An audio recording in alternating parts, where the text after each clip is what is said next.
네, 우리 한가람교회 우리 금요기도에 오신 모든 성도님들 주님의 이름으로 환영하고 축복합니다. 오늘 기도하신 이 모든 기도의 제목 가운데 하나님의 세밀한 들으심이 있기를 소망합니다.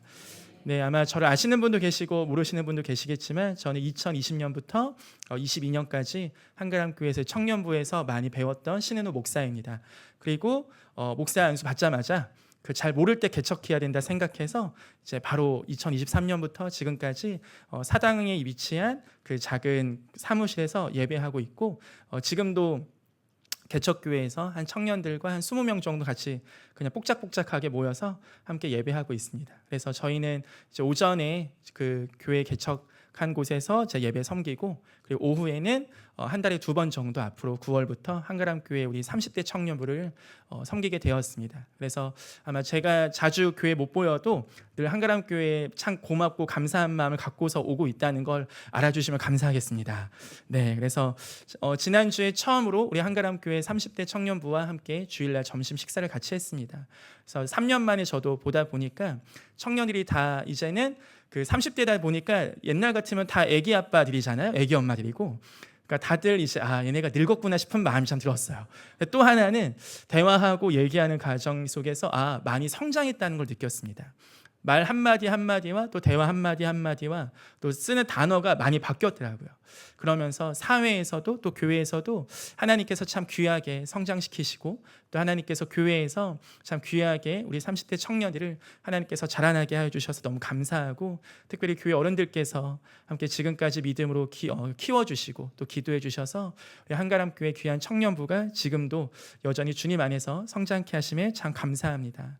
오늘 말씀은 바울 사도가 이제 고린도 후서, 고린도 교회 2번째 쓴 편지입니다.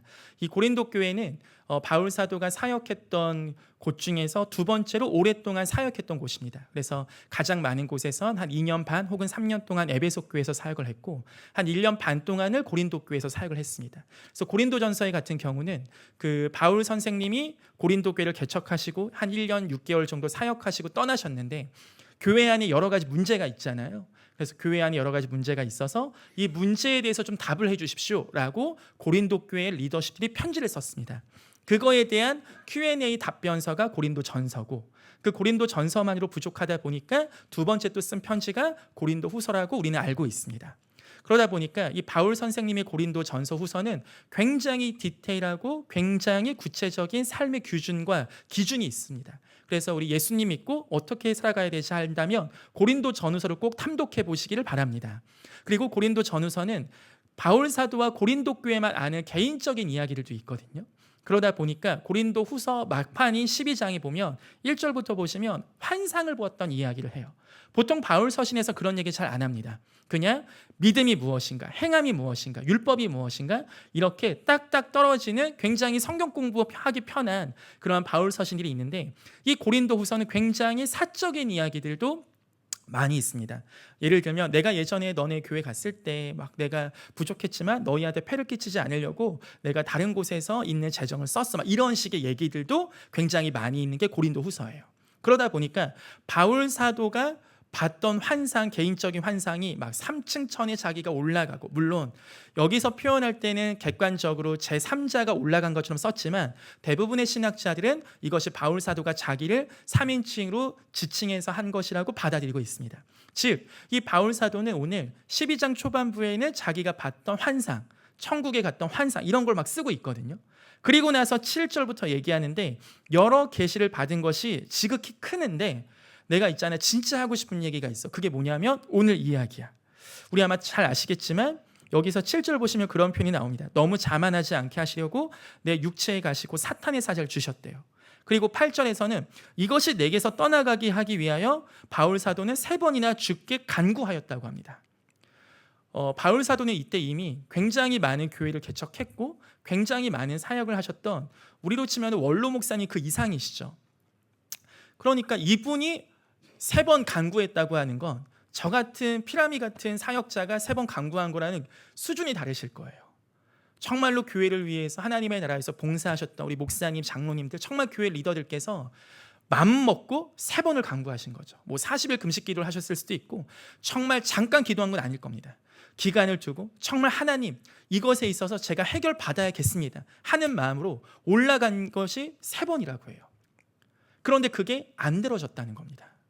혹시 40일 금식기도 3번 하셨는데 안 들어지신 분들 계십니까? 그런데도 여기 계시면 정말 하나님 너무 고마우실 것 같습니다.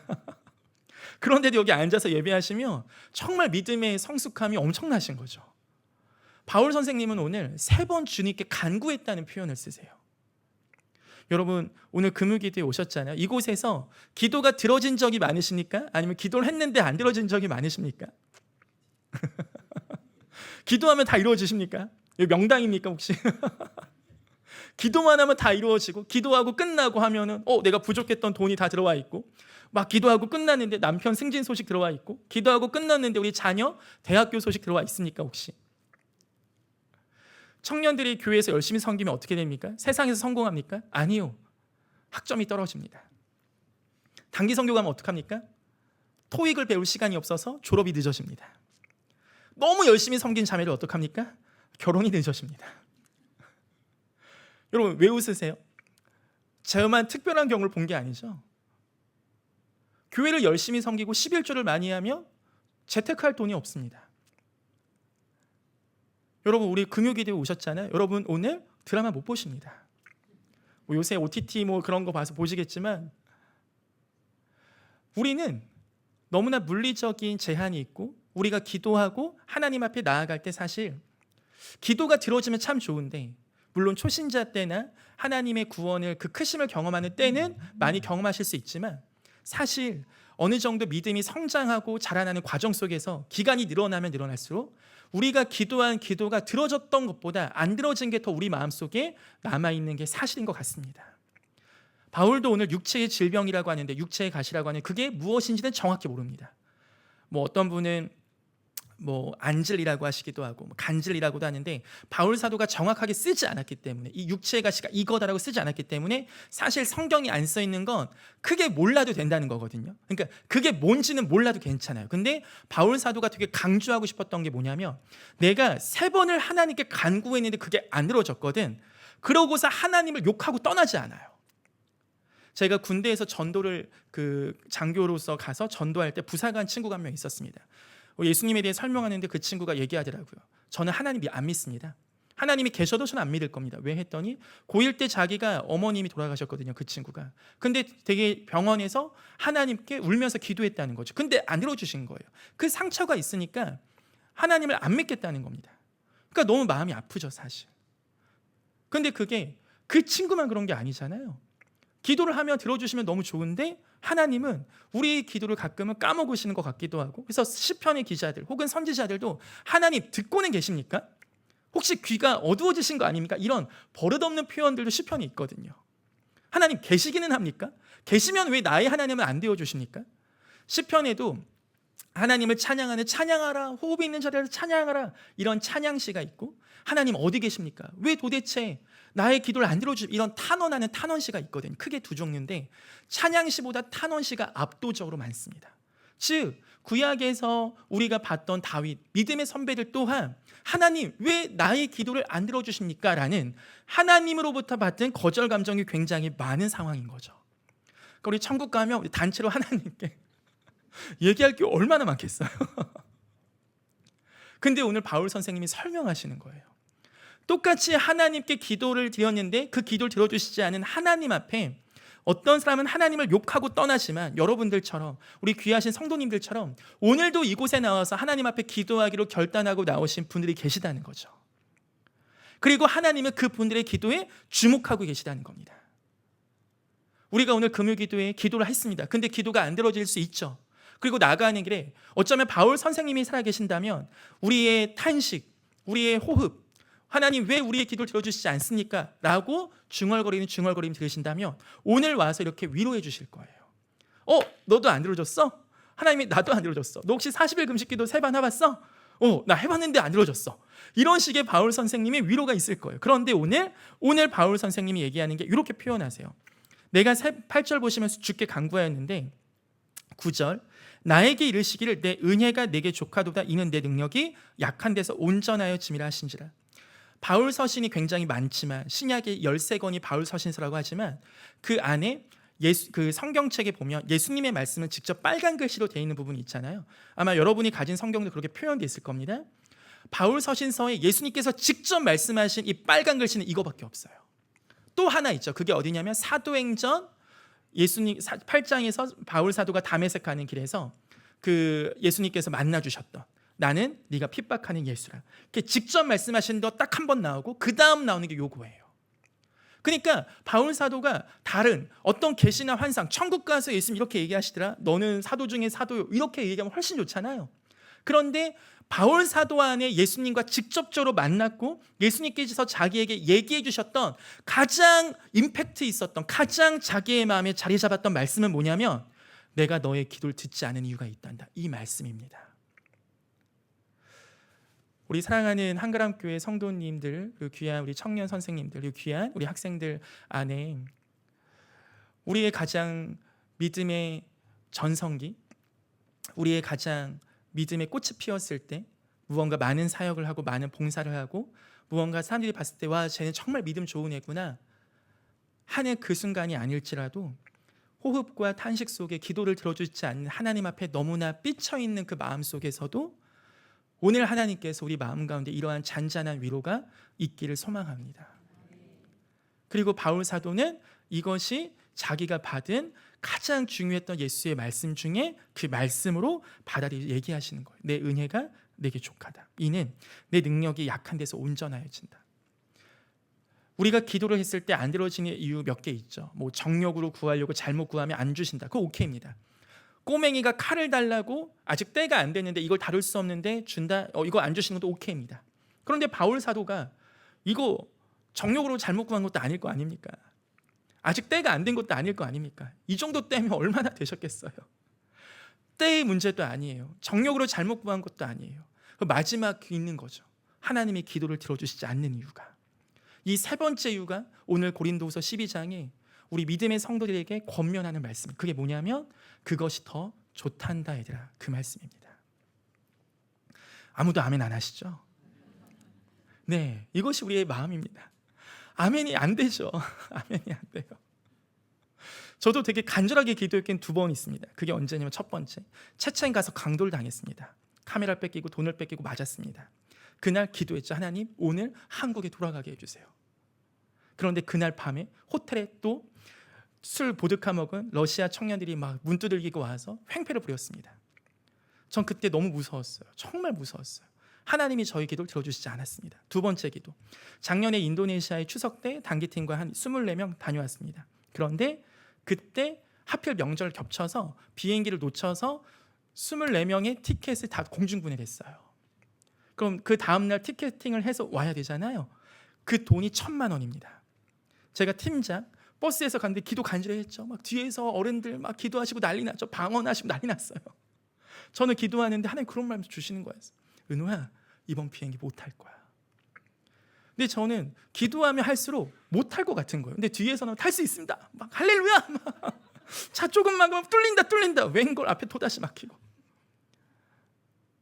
근데 저는 기도하면 할수록 못할 거라는 말씀 주시니까 앞에 나가서 말을 못하겠네. 좀 팀장이면 막 목사면 성도님들 기도합시다. 하나님 우리를 이끌어. 근데 기도하면 할수록 혼자서 있으면 안 될 거라는 마음 주시는 거예요. 그리고 못 갔습니다. 근데 마음 가운데 그게 우리한테 더 좋다라는 마음을 주셨어요.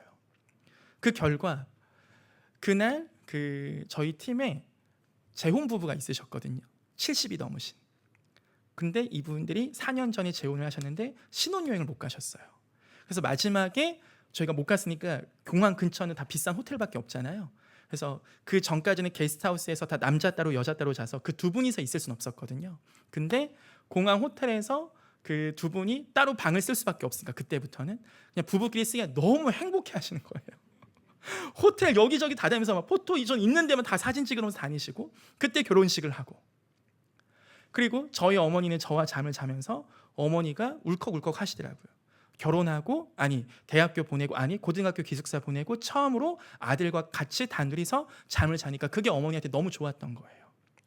같이 있었던 어떤 선교사님은 이 호텔에서 너무 자보고 싶었던 거죠. 항상 선교사님이셔서 막 힘든 데서만 주무시고 하니까 막 마지막은 좀 호텔에서 주무시고 싶다는 그 마음이 마지막 한켠에 있었대요.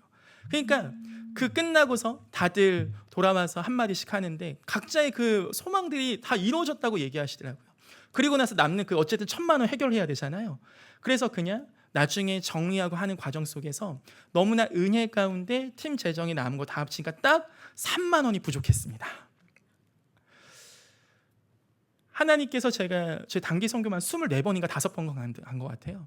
가장 간절하게 기도했을 때 다 안 들어주셨거든요. 좀 들어주셨으면 좋겠는 것들. 근데 그때 오히려 하나님께서 저에게 주신 은혜가 더 크다는 것을 알게 되었습니다. 오늘 바울 사도가 얘기하는데 내 은혜가 네게 족한데 왜 그러냐면 내 은혜가 네게 좋게 너가 기도하는 것이 지금 이루어지지 않아도 내 은혜가 이미 좋게 그럼 그냥 내가 그동안 준 은혜 주고 만족해 이 정도가 아닌 거예요. 하나님은 이게 더 너한테 좋단다라고 얘기하시는 겁니다. 왜냐? 여기서 이렇게 얘기했어요. 내 능력이 약한 데서 온전하여진다. 믿음이 성숙하신 분들 정말 정욕으로 잘못 구한 것도 아니고 아직 때가 안 된 것도 아닌데 하나님이 의도적으로 들어주시지 않는 이유가 한 3가지가 있는 것 같아요. 첫 번째는 7절 한번 가보시죠. 다시 여러 계시를 받은 것이 지극히 크므로 너무 자만하지 않게 하신다는 겁니다. 계시를 받은 것이 잘못된 게 아니잖아요. 여러 사역을 하신 것이 잘못된 게 아닙니다. 어떤 분은 교회를 여러 개를 개척하셨을 수도 있고 만나는 사람마다 굉장히 닿는 부서마다 섬기는 부서마다 부응할 수 있죠. 그런데 하나님이 원하시는 건 그걸 잘해서 걔가 자만해는 걸 원치 않으시는 거예요. 그 사역을 그러니까 하나님은 우리를 도구로 생각하지 않으시기 때문에 그래 너 그 잘했다 뭐 자만하든 말든 네 알아서 해 그러지 않고 그걸 잘하고 나서도 얘가 자만하지 않기를 원하시는 게 우리 하나님의 마음입니다. 그래서 바울 사도에겐 그 육체의 가시 사탄의 사자임에도 불구하고 남겨놓으셨다는 거죠. 우리가 이런 자만하지 않은 주님의 성도들이 되기를 소망합니다. 여러 사역을 하고 우리 한가람교회 이제 성전도 크게 우리 함께 또 믿음으로 건축하고 그런 상황들 속에 사람들은 다 얘기할 수 있죠. 그럼 우리가 자만해질 수 있을 겁니다. 근데 그 상황 속에서 하나님이 원하시는 건 자만하지 않게 하기 위한 교회예요. 한국교회 그런 교회가 얼마나 많습니까? 또 목사님들 중에 우리 귀한 사역자분들 중에 그런 분들이 얼마나 많습니까? 근데 하나님이 원하시는 거죠. 이 일만 잘 되는 것이 아닌 이 일이 끝나고도 우리가 자만하지 않고 주님을 닮아가기를 원하시는 게 우리 주의 마음인 줄 믿습니다. 두 번째는 내 능력이 약한 데서 온전하여진다 하세요. 예수님의 능력은 약한 데서 온전하여진다 합니다. 이게 다른 것 같아요. 우리는 약하면 안 되거든요. 왜냐?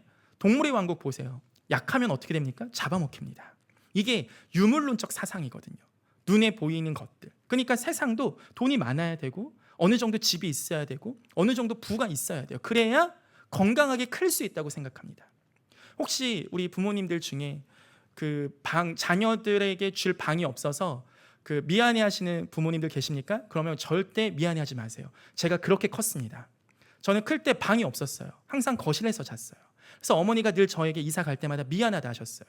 저희 부모님 방 그리고 누나 방 주면 끝인 거죠. 그러니까 저는 남자니까 그냥 거실에서 자는 게 일상이었어요. 어렸을 때는 왜 난 방이 없지? 친구들은 방이 있는데 생각이 들죠. 근데 점점 크면서 보니까 무슨 생각 들었냐면 이 집은 다 내 거구나. 제일 중요한 거실을 나에게 주셨으니까. 아멘. 점점 믿음이 자라니까 어떻게 되냐면 이 지구가 저의 겁니다. 아무도 아멘 안 하시죠? 하나님, 이 지구를 만드시고 온 우주 만물을 만드신 하나님이라면 저는 하나님의 상속자입니다. 그러면 제가 체첸을 가도 체첸은 저의 것입니다. 이란을 가도 이란은 저의 것이에요. 그 땅의 위정자들, 대통령, 이런 트럼프 같은 사람들도 사실은 우리 밑에 있는 거라고요. 잠시 잠깐 이 세상의 권력자들이 잠시 잠깐 하나님께 받은 권위로 이 세상을 통치한다 해도 우리 안에 있는 영적인 영원한 통치권은 사라지지 않습니다. 이걸 언제 깨달았냐고요? 고등학교 때 혼자 거실에서 자는데 이 집이 내 집인 거구나. 내가 제일 큰 데서 자는 거구나. 여러분, 절대 결핍이 그 사람을 불행하게 만들지 않습니다. 약한 데서 온전하여지는 거예요. 약한 데서 온전하여지는 거.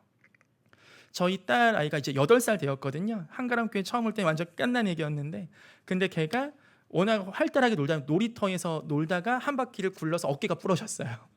어깨뼈가 부러져서 이제 근데 얘가 아프다고 안 하고 끝까지 참더라고요. 그래서 엄마가 저희 아내가 샤워시키다가 팔 들게 하다가 얘가 악 소리 나는데 그때도 아프다고 안 하고. 근데 알고 보니까 엑스레이 찍고 하니까 뼈가 부러졌어요. 어깨 뼈가 완전. 그래서 수술하고 갔는데 얘가 이제 수술하고 2달 동안 깁스를 한 거죠. 근데 이 아이가 어느 날 와서 얘기하더라고요. 약해진 거잖아요. 근데 친구들이 저희 딸 이름이 소혜인데 집에 가서 그렇게 얘기했대요. 엄마, 나도 소혜처럼 팔 부러지고 싶어. 엄마, 나도 소혜처럼 깁스하고 싶어. 왜 그러나 봤더니 팔이 부러졌기 때문에 선생님이 그 소혜 도우미를 한 명씩 지정해 주신 거예요. 그러니까 급식 받아오는 애, 그다음에 책가방 들어주는 애, 이게 다 그 로테이션이 있어. 당직이 있어, 당직. 소혜 오면 뭐 들어주는 애, 그리고 이제 오른팔 다쳐서 왼손으로 글씨 쓰고 늦잖아. 옆에서 도와주는 애. 그러니까 2달 동안 이 소혜가 온 부러움을 다 받았어요, 얘가. 그래서 얘가 어떻게 하니까 2달 끝나고 나서 갑자기 저한테 아빠, 나 10,000원만 줘. 왜? 했더니 얘가 날 도와준 친구들 선물을 좀 사줘야겠어. 하고서 얘가 무인 점포점 있잖아요. 거기 가서 막 선물 12개, 13개 사더니 다 긁더니 이제 15,000원이 나온 거죠. 계약이 틀어진 거 아닙니까? 5,000원은 네 돈으로 해. 그랬더니 얘가 몰래 할아버지께 받았던 용돈을 꺼내더니 거기에 5만 원 있었던 거죠. 그때부터 야, 선물 사는 건 네가 사서 지금까지 선물을 계속 사는 게 한 5만 원 넘는 것 같아요. 그때 그 아이는 분명히 약했습니다. 그런데 그 선생님들을 그렇게 하니까 모든 애들이 오히려 그 선생님이 나중에 끝나고 나서 저희에게 얘기해 준 게 뭐냐면, 부모님 감사합니다. 소혜가 사실 아픈 게 슬픈 일이었지만 오히려 소혜가 아픈 걸 통해서 저희 반이 너무 분위기가 좋아졌습니다. 애들끼리 혼자서 다니던 애들이 이제는 서로 도와주고, 누가 혼자 아예 약해버리니까 이거를 개인주의가 강한 우리 지금 세대 아이들이 돕는 것의 기쁨, 그리고 도와준 애들한테 고마움을 표현한 또 기쁨, 이게 계속 순환되고 있대요. 그러니까 저는 이러한 과정 속 세상에서 이루어지는 우리의 있는 결핍, 아픔, 이러한 상황들 속에서도 그리스도의 능력이 우리 가운데 온전케 하시는 하나님의 섭리가 분명히 흐른다는 거죠. 그것을 발견하는 게 믿음의 눈인 줄 믿습니다. 마지막 3번째입니다.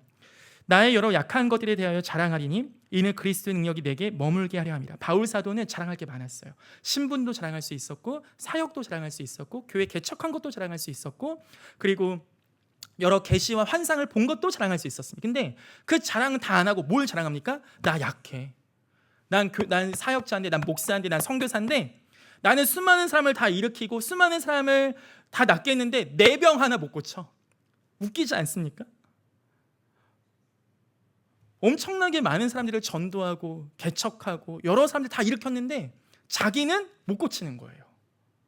마치 다음 세대 사역을 엄청 잘하는데 내 딸은 그렇게 할 수 없는 거예요.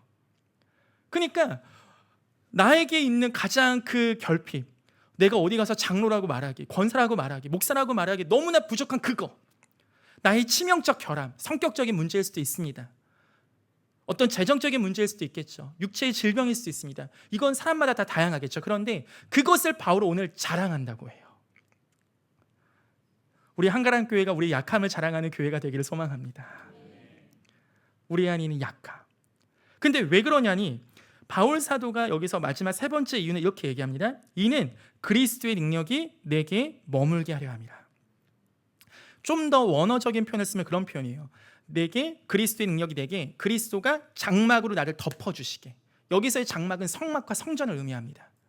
즉 하나님은 모세 공동체, 그 광야 공동체에 엄청나게 좋은 무기를 주시지 않고 성막을 주십니다.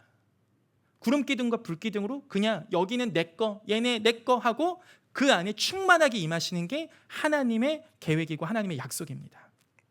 하나님이 우리를 광야에서 살게 하시는 것이 맞다면 우리에게 좋은 돈과 우리에게 좋은 무기와 우리에게 좋은 아이템과 세상에서 우리가 화려하게 쓰일 만한 그런 것들도 물론 주실 수 있겠지만, 하나님이 궁극적으로 우리에게 주시고 싶으신 건 바로 이 성막, 그리스도의 능력이 우리 가운데 머물게 하고 싶으신, 여기서 머무는 건 잠깐 왔다 가시는 게 아니에요. 완전히 우리 안에 자리 잡으시겠다는 겁니다. 여러분, 지금까지 신앙생활 생각해 보세요. 언제 가장 간절히 기도하셨습니까? 저는 체첸에서 강도들 앞에서 가장 간절히 기도했습니다. 약할 때 우리는 진짜 간절히 기도합니다. 정말 그때 간절한 기도가 나오죠. 그때 간절히 기도할 때 그 간절히 기도함을 우리 하나님은 너무 기쁘게 들어주신다는 거예요. 너무 기뻐하신다는 거예요. 하나님이 기도를 들으신다는 것이 바로 그 기도, 우리가 요청한 것대로 하신다는 게 아닙니다. 하나님은 다니엘에게도 말씀하셨고 고넬료에게도 말씀하셨어요. 너의 기도가 내 앞에 상달되었구나. 하나님은 들으시고 가장 좋은 걸 우리에게 주시는 줄 믿습니다. 그게 육체에 가실 수도 있습니다. 사탄의 사자가 우리 근처에 있는 걸 수도 있습니다. 치명적인 결핍, 치명적인 연약함일 수도 있습니다. 근데 그걸 주신 이유는 너무나 명확합니다. 바로 우리가 자만하지 않게 하시려고, 그리스도의 능력이 우리 안에 더욱더 온전케 됨을 알게 하시려고, 그리고 무엇보다 그리스도의 능력이 우리 가운데 머물게 하시기 위해서가 우리 하나님의 우리의 기도를 거절하실 때 주시는 은혜인 줄 믿습니다. 그래서 우리가 앞으로 기도 생활을 하실 때 또 이렇게 기도했는데 안 들어지면 우리는 기뻐해야 되는 줄 믿습니다. 하나님 또 나한테 더 가까이 하시려고 하네. 아멘. 하나님 나한테 더 많은 것을, 하나님 그 자체를 나한테 주시려고 하네. 아멘. 우리 마지막 10절 함께 읽고 마치겠습니다. 같이 읽겠습니다. 10절 시작. 그러므로 내가 그리스도를 위하여 약한 것들과 능욕과 궁핍과 박해와 곤고를 기뻐하노니 이는 내가 약한 그때 강함이라. 아멘. 여기서 바울서는 종지부를 찍습니다. 뭐라고 하시냐면요, 내가 그리스도를 위하여 약한 것, 여기서 중요한 게 있는데 뭔가 중요하냐면 그냥 약한 게 아니에요. 그리스도를 위하여 약한 겁니다.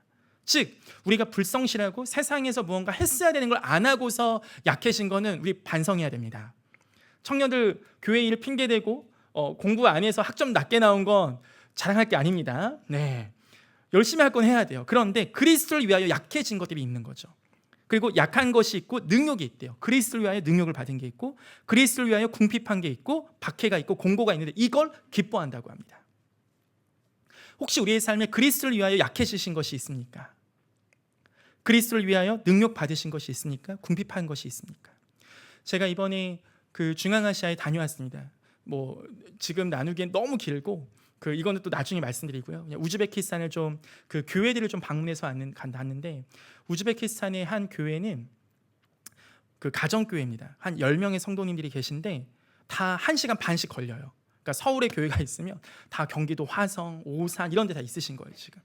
그런데 그 목사님은 그 10분의 성도님은 가정에서 모이면 좋잖아요. 그런데 모이면 신고를 당해서 감옥에 갈 수도 있거든요. 왜냐? 우즈베키스탄에 교회가 등록되려면 2가지 조건이 필요합니다. 하나는 50명의 성도가 있어야 돼요. 이슬람권인데. 그리고 그 50명도 어떤 성도냐면 경찰에 부릅니다. 그래서 너 교회 다니냐? 너 예수님이 있냐? 물어봐요. 다닙니다. 너 회사 어디 다녀? 어디 회사 다녀? 너 그 회사 사장 내가 아는데 얘기해도 돼? 이런 식의 압박 질문을 하는 거예요. 이걸 버티는 50명이 필요해요. 너 학교 학생들 왔어. 너 교장한테 너 저기 교회 다닌다고 내가 얘기해도 돼? 너 그럼 학점 이상하게 나올 수 있는, 거기는 지금도 수음이 안 가거든요. 그것도 선생님이 주는 거예요, 그냥. 너 그거 괜찮겠어? 이렇게 얘기하는 그걸 버티는 50명이 필요해요. 그걸 버티는 50명. 그리고 또 하나 50명이 모이는 건물이 있어야 돼요. 근데 그 건물은 소방 점검, 위생 점검, 환기 점검, 이 엄청나게 까다롭게요. 그러니까 돈이 엄청 들어가요, 건물에.